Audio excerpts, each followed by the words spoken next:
What's up, ladies and gentlemen? You are now watching Kinetic Outcome, and we are with Aaron Rhodes. So he is a co-founder of Smoke and Barrel, this amazing place. You'll be able to see it. Actually, I assume you already seen it before we started, so because you did a quick highlight video guy, and also Kinship, right? Yeah. Did. And he also does Strongman, but of course, I'll leave it to him to do the rest of the introduction. Okay, so as you mentioned, it's Aaron, Strongman extraordinaire, 2 times Philippine champion, and number 2 in the world 2 years ago in the Static Monsters Championships, and then hopefully going into the World Championships in the next year, and then hopefully become number 1. Okay, awesome. And yeah, we're gonna go in depth. Introduction in terms of how did you get here, the start, way back, the story, the backstory. Oh, started at 15, working in a hotel, finished school at 16, decided to go full-time as a chef, 5 days a week in a kitchen, 1 day a week in culinary school. So at 16 I was working like 6 days a week, which is pretty fun. And then, you know, when I got to around 17, I took my first step into a 2 Michelin star hotel. And then seeing the food that they produce at a 2 Michelin star level was pretty special. And then from that moment onwards, I was like, right, this is my career, this is what I want to do. You know, I think for me it was very magical what food could be created into. And then I was like, that's it, that's my path and that's my future. And I stuck at that job for over a year. And then I built my basis of being sort of a chef, and then I decided to sort of work from there. And around 20, I decided to sort of start traveling, so I went to Australia.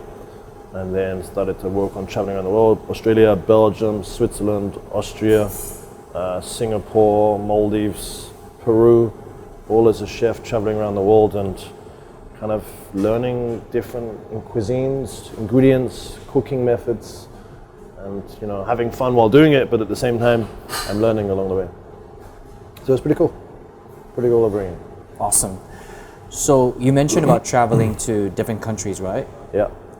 What made you choose Hong Kong to open a restaurant, or 2 restaurants at the moment? I think I was at a stage where I got offered 3 positions. So one was in Abu Dhabi, one was in Hong Kong, and one was in Tokyo.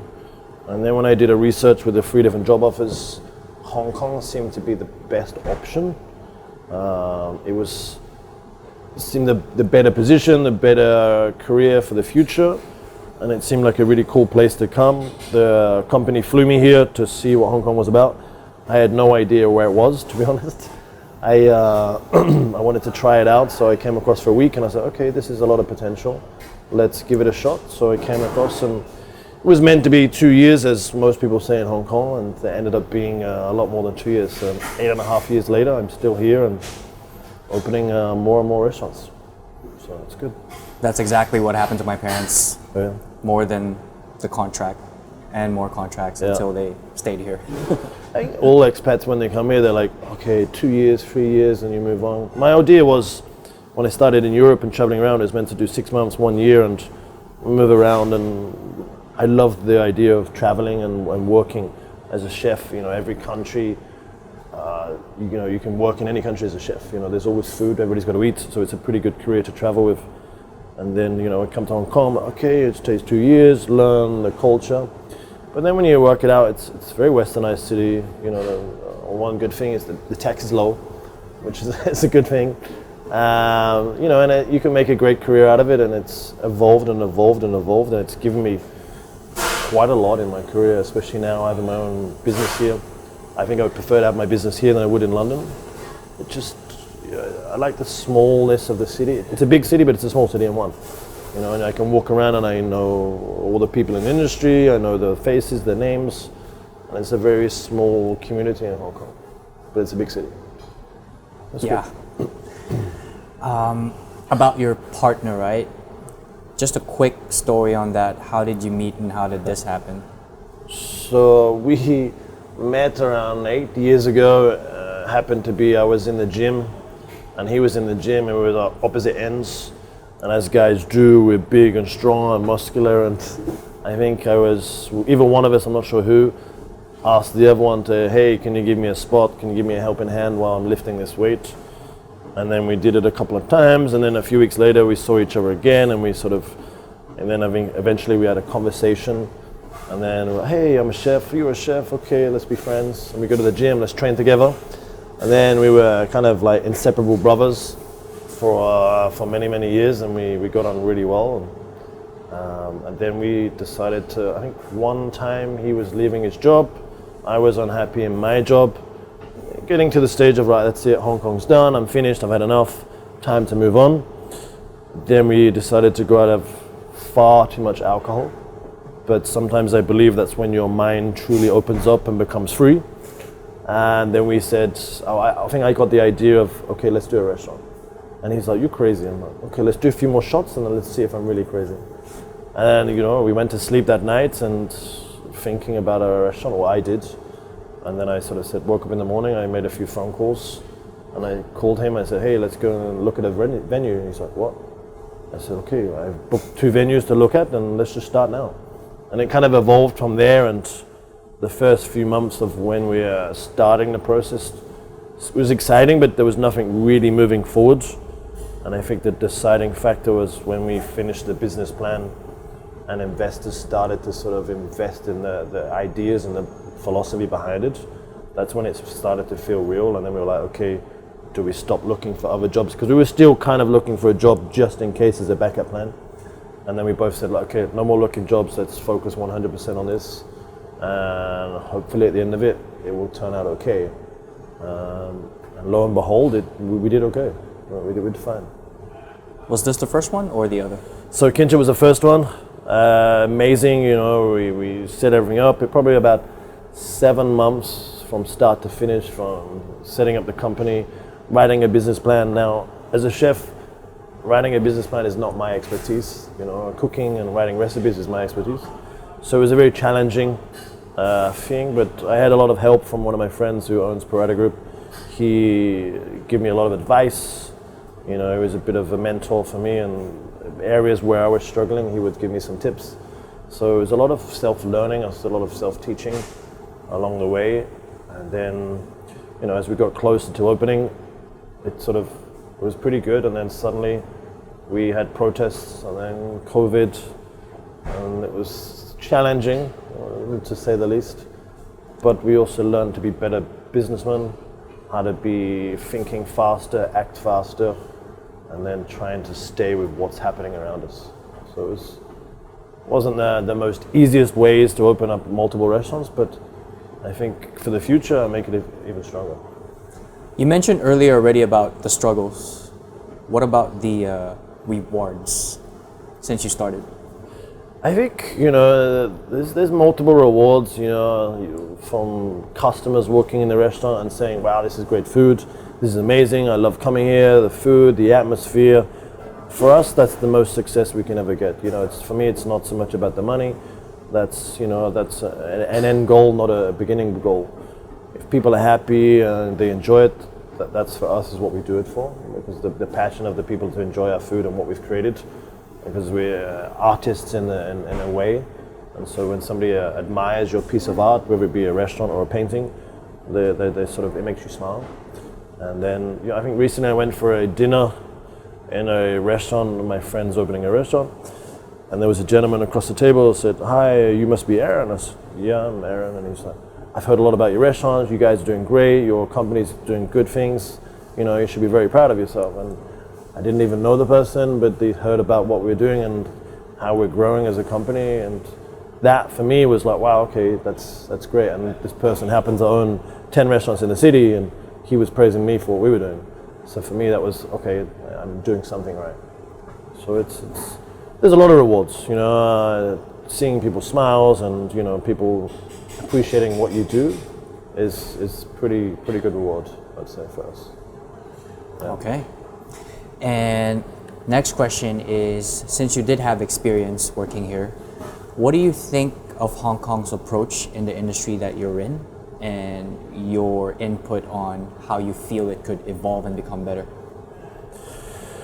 I think Hong Kong is an interesting place to have restaurants. There's a huge amount of competition. It's a lot of people in the city, but it's also a very, very small city. There's some really big groups, so you've got to be very careful the way you do things, and you've got to find ways to stand out against these other groups. Being in Hong Kong is great compared to other cities. If I was to do something in London, it's so vast, it's so difficult for the customers to sort of access, whereas in Hong Kong it's 5 minutes you could be at any restaurant or anywhere in Central. It's pretty easy to access, so it's a great city to do something. But it's overall, I think there's a great sort of people here that enjoy the food that we do. You've got a lot of flexibility and ingredients you can access from anywhere in the world. So it's a pretty cool place to set up a restaurant. And the local people seem to love the Western food, which is amazing. And we get a lot of local clients here at the restaurant. So it's all in all, it's a pretty good place to do, and I probably wouldn't want to choose anywhere else right now. I'm very happy with the way everything's been handled with COVID. We're still running, and they didn't really close down the restaurants during COVID time. So I'm pretty good to be working in Hong Kong right now compared to France or UK or Europe. So I'll take Hong Kong any day. Yeah. Okay. And to connect passion to this question, what makes you and your partner's approach unique in your own point of view? I think, we try to focus on sort of the aspects of what restaurant industry is about. And some people seem to forget this sometimes. Many groups and many restaurants, they focus on one thing, which is money. And if you focus on that aspect, we feel that you will fail. Because that's, at the end of the day, yes, of course, there's got to be some reward in terms of money. But if you focus too much on that, you'll end up failing at some point. So we focus on the things that we feel that matter, is the customer service, and the passion and the attention to detail. So the way we serve the food. So we're two chefs with over 25 years worth of experience together. So we put those ideas and philosophies and years of training together to make sure the food's good. That's one good thing where we can stand out from some groups, because some restaurant groups tend to have more managerial and front of house running the company. We are sort of chefs by heart and by trade, so we will always put our focus on the food, and at the same time just making sure the service in the restaurant is fun, inviting. So one of our main mottos and philosophies is treat people the way you would treat people in your own home. So if your friends or family came to your own house, you would make them a cup of coffee or a tea or give them a cookie or a cake, but you do it in a very casual environment way, with no pretentiousness or anything like that.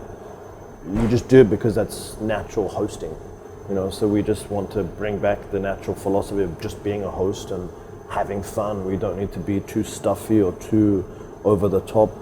Pour their drink, pour their wine, serve them the food, and smile and laugh with them. And we feel that if we keep going down this road the way we're going, people remember that. If there's nothing better than when you go in a restaurant, they remember your name. They remember what they've had before. You remember their special requirements, and just if you can have a general conversation, they kind of feel more relaxed. Because this is our home, so they're coming into our home as guests. So if we can sit them down, make them feel relaxed, comfortable, enjoy their environment, they're going to come back because they feel like they're at their own home too. So that's our philosophy is, let them make them feel at home, enjoy it. Yeah. Okay.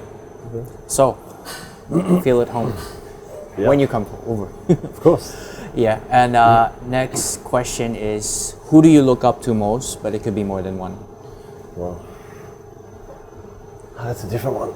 I think, there's many people in the world, inspiration, there's certain chefs out there. There's one chef I always look up to, which is a guy from Singapore, now based in Taiwan, called Andre Chang. So his philosophy of cooking, the way he ran his restaurant, to me, I worked with him for 1 month and he was very inspirational for me. But also another person, I think it's my dad, super hard worker, willing to do anything. There's not much that he cannot do. If somebody tells him to build a house, he can build a house. He's not a builder, he's not but so I think I've got to learn a lot of my philosophy and passion, I think, from him, and I look up to him. because there's nothing that he cannot do. And one of the philosophies he taught me in life is no matter whatever, if something comes your way, there's always a way to accomplish it. You know, there's nothing you cannot do if you put your mind to it. You know, I've always wanted to do certain things in my life, you know, and he said, like, work harder, work faster, work smarter, and no matter what you do, the end outcome will always be the same and you'll succeed. So it's, yeah, if there's something you can't do, then train, learn how to do it. You know, if you want to be a sculptor, then practice more. You know, there's always somebody, you know, to look up to and learn from, but I always say just the best things in life is just to work hard and you'll get wherever you want to go. Yeah. That's it. Okay. And for the next question, it's pretty simple. Yeah. Throughout your journey to getting to where you are, there's supporters, there's naysayers. So how do you deal with that? Sorry, was that again? There's supporters, there's Okay. naysayers, just people who don't like what you do or just don't like you in general. Or if you didn't have a lot of those, then great, Yeah. some don't. I don't think I got too many naysayers per se. I think most people around me, I've tried to keep them sort of as positive people. I think there's always some people in the industry that maybe don't like what you do, but I think it's more because either jealousy or they're, oh, why didn't I think of that idea? You know, when we opened this restaurant, I believe there was a few people talking in the industry, oh, they just copied this or they just copied that. You know, we chose a concept that we felt passionate about, you know, a cuisine that we felt passionate, and we wanted to bring that to Hong Kong and put our take and vision on this. So there's a lot of people, there's a few people in the industry that sort of made some comments, but we tend not to listen to negative things. We focus on the positive, and we make sure that it's, you know, if you have a positive mind and positive thinking, then the outcome will always be positive too. So we try not to get too caught up in the negativity in the industry, and surround yourself with positive people. And if you think like that all the time, you know, in life, you tend to have a better outcome, I feel, you know. So it's, yeah, try and push the bad away and then attract the good. That's my idea. Yeah. Cool. And last question is, Okay. what are you excited about for the next coming years? 2, 3, 4 down the line, or is there anything we should look forward to? Well, I think the first thing I'm excited to do is go on vacation. That would be a nice thing to do. I think we're all excited for that one. But we have a couple of projects on the way. I won't say too much, but they're very exciting. A little bit different to what's been done in Hong Kong. And we have some crazy vibes, crazy styles in the new potential venues. So that's coming in the not too distant future, towards the latter part of this year. And then next year we have some visions to maybe take some of the restaurants maybe internationally. So there's a lot we're working on, but I can't tell you too much. I've got to keep that one a bit secret. Yeah, there's lots. So keep an eye out there, follow us on Instagram, and you shall see very soon what we're doing. Okay, sounds great. Perfect. And I can't wait to try this place and the other, because I haven't. So other than that, ladies and gentlemen, Aaron, Hector, and when you see the menu, when you come over, I'm sure there's a song that will ring in your head. Are you able to see that, camera guy? Edry? Yeah, so I'm sure you already know what's playing in your head. Kinetic Outcome. Perfect. Thank you. Our aim is to provide value, so if you like what you watched, make sure you hit that like button, leave a comment, and subscribe. I'm also a financial advisor based in Hong Kong, so feel free to check the description box for my details and email or DM. And if ever you need video and photography services, the phenomenal videos you're watching right now are filmed by 𝙤𝙧𝙧𝙬𝙧. Lastly, if you love hip-hop music, rap, R&B, singing, whichever that sounds amazing to your ears, because I always do a lot of experiments with it, feel free to drop by my channel at SCF Saint or Saint Crossfade. Appreciate you for being part of this episode and more to come. Till next time.